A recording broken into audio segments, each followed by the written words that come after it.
Сегодня мы поговорим на такую интересную тему, как система научно-исследовательской работы школьников в регионе, ну и в нашей стране в целом. Это довольно интересная тема, потому что существует такое мнение, что наука у школьников отсутствует. Конечно, научные школы были, они существовали, они находили возможности, интересные темы были, но вот молодежного подпитки не было. К тому же в 90-е годы, конечно, произошла такая ситуация, что среднее поколение ученых, 20 с чем-то, 30 с чем-то, оно уже ушло в эти рыночные структуры. Очень много специалистов уходило. Автоматически то же самое и со школьниками происходило. Но в тот момент именно исследовательской работой удалось привлечь, и создалась система исследовательских конференций в нашей стране, и это появилось именно в Новой России. В Советском Союзе такой системы, единой десятиступенчатой, где бы, например, из районов переходили в республиканский уровень, там, субъекта, потом ехали на федеральный, потом находились какие-то международные контакты и уезжали бы там, это в различные зарубежные страны, такого не было. И это появилось во многом нескольким таким подходом и нескольким движениям, которые уже в то время стали появляться. Они были между собой конкурирующие даже, то есть каждый привлекал, говорили, что мы самые лучшие, вот эти похуже, там были и такие разговоры. Но наиболее такая раскрученная сейчас в данный момент и привлекающая своим даже названием, это всероссийское движение, научно-социальная программа такая для молодежи и школьников. Это шаг в будущее. И в нашей республике, например, эта система тоже прижилась, она существует, но я думаю, в каждом регионе Российской Федерации своя система. Немножко существует, где-то больше, где-то меньше. Мы в целом считаем, что в нашем Дальневосточном федеральном округе это чуть похуже, движение исследовательское развито. Но в европейской территории мы когда ездим туда на конференции всероссийские, мы видим там достаточно неплохой уровень. И надо признать, что система специализированных учебно-научных центров, это в советское время самые такие известные, это физмат, это школы различные, они оказывались наиболее талантливая молодежь там концентрировалась. И она могла и в олимпиадах хорошо участвовать, и делать такие исследовательские работы. И в советское время такие работы делались, но они не выходили на уровень конференций. Многие такие дети, способные к исследовательской работе, они поступали в вузы, и потом там становились известными, дальше в науку шли и так далее. То есть система в Советском Союзе тоже была. Но она не была такой объединяющей в масштабах всей страны, чтобы ступенчато это происходило. То есть эта наука была элитной, получается. А программа «Шаг в будущее» и другие программы, они начали ставить исследовательский элемент на первое место. Ну и потом, как оказалось, это было очень востребовано образовательной системой. Если только в спецшколах были такие элементы науки, то при поддержке уже центральных вузов, научных институтов, это стало уже постепенно нормой. Пройдя весь алгоритм исследовательской работы, оказывается, что мы получаем на выходе школьника с новыми знаниями, умениями, навыками, сейчас это называется компетенцией, которые очень востребованы в дальнейшем в жизни и востребованы в высших учебных заведениях, когда происходит обучение. И не только во время учебного процесса, но и во время подготовки выпускных работ. Эта массовость, она, конечно, имеет палку в двух концах. С одной стороны, создается впечатление, что наука – это легко. Вообще, я сейчас поработаю, пару дней, мне что-то будет интересно, я там выступлю, тут меня оценят, может, там грамоту дадут, там диплом, конфетку, приз. И это тоже вещь, которая вроде привлекает, а с другой стороны, это немножко, это не есть хорошо. То есть создается впечатление, что наука делается ради того, чтобы получить эти бумажки, эти грамоты, дипломы. Они нужны, конечно, для стимулирования, но это не главное. Они не должны быть на первом месте. И, по сути, в этой большой массе детей, которые стало привлекать собственно, сам процесс исследований, который был объяснен, и очень популярно рассказан, где уже наука стала пониматься как исследование. То есть, в принципе, исследовательская работа школьников, понятие такое более простое. Да? Но слово «научно» стали добавлять, потому что в реальности были результаты научные. И были интересные публикации, и были нестандартные подходы, и были очень многолетние данные, которые позволяли уже оценить уже взрослым людям, что это в реальности, да, очень хорошее научное исследование. Но это, наверное, все-таки были избранные. Это те, кто упорно занимался и делал. Но человек, школьник, который проделал хотя бы часть этого пути, он все-таки для себя что-то маленькое открыл. Для него это маленькое, но открытие. Может быть, даже местами он, как образно говорить, изобретал велосипед.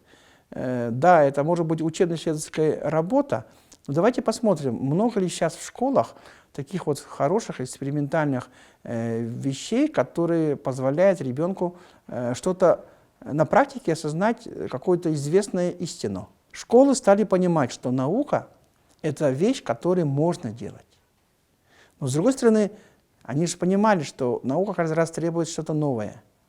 Например, были случаи, когда одну и ту же работу приводили на нескольких конференциях.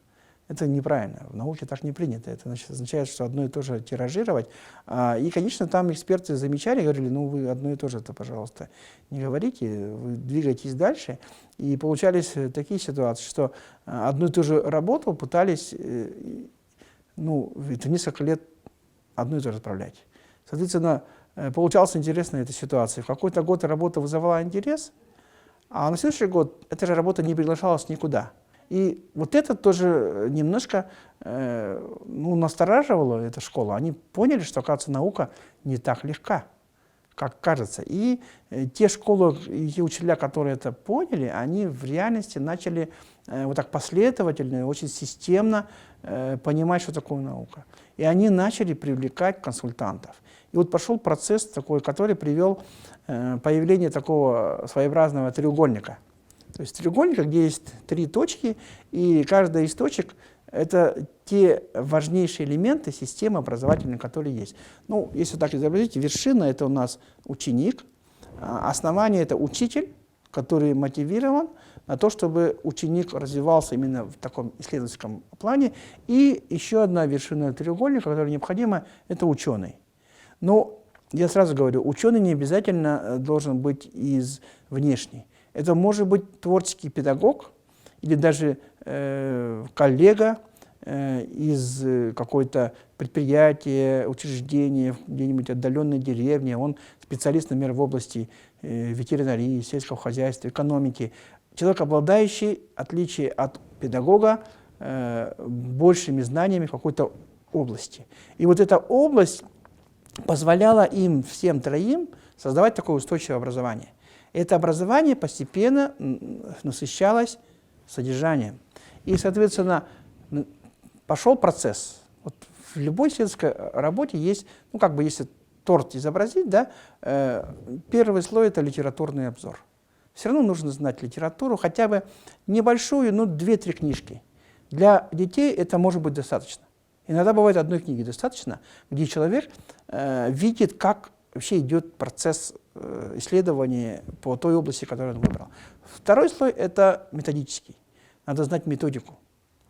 И в этот момент, конечно, ученые объясняли, что методика – это самое главное. И учитель, и ребенок понимали, что методика – это основа основ.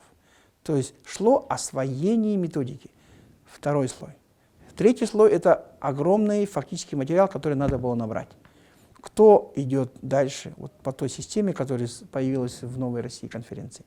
Тот, кто имеет больше материала, кто лучше освоил, кто больше знает теорию, литературу, методику. Соответственно, следующий пирог – это обработка вот этих данных, огромного массива. Когда ребенок проходит огромный массив, он обычно работает не 1 год. Если он поработал чуть-чуть, этот массив маленький, это сразу видно. Если уже несколько лет, то это сразу видно. То есть торт, он же становится мягким тогда, когда он пропитывается кремом.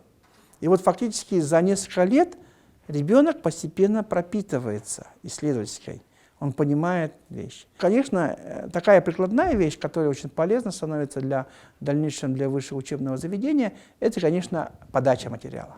В школах у нас достаточно не очень хорошо позволяет детям, ну или как бы обучает детей правильному оформлению всех документов, листов, титульных содержаний, ссылок и так далее. Но это можно все поправимо. Главное, чтобы они имели мотив, желание и старались понять, что наука – это то, что, в принципе, они могут сделать, если захотят. Вот если у них есть желание, то в дальнейшем в жизни они много чего могут добиться. И, соответственно, конечно, вот эта новая Россия, она эту систему создала, и эту систему активно развивает, и находятся различные международные составляющие, и наши дети России очень часто ездят по линии научных конференций, есть общие мировые системы, МИЛСЭТ, есть ЮНИСЕФ и другие. Все это, ISF, все это, конечно, интересно, это мотивирует детей, но я думаю, что высоких высот может достигать какие-то доли процентов. Но то, что эта система доходит до каждой школы, и какой-то человек имеет возможность развиваться, я считаю, это очень важно. Мы в республике имеем очень интересную систему, где у нас есть 18 больших региональных конференций, где в наших 36 фактически районах дети имеют возможность пройти эти все этапы, показать себя, отобраться для того, чтобы поехать в Якутск. В Якутске проходит тоже очень большая конференция.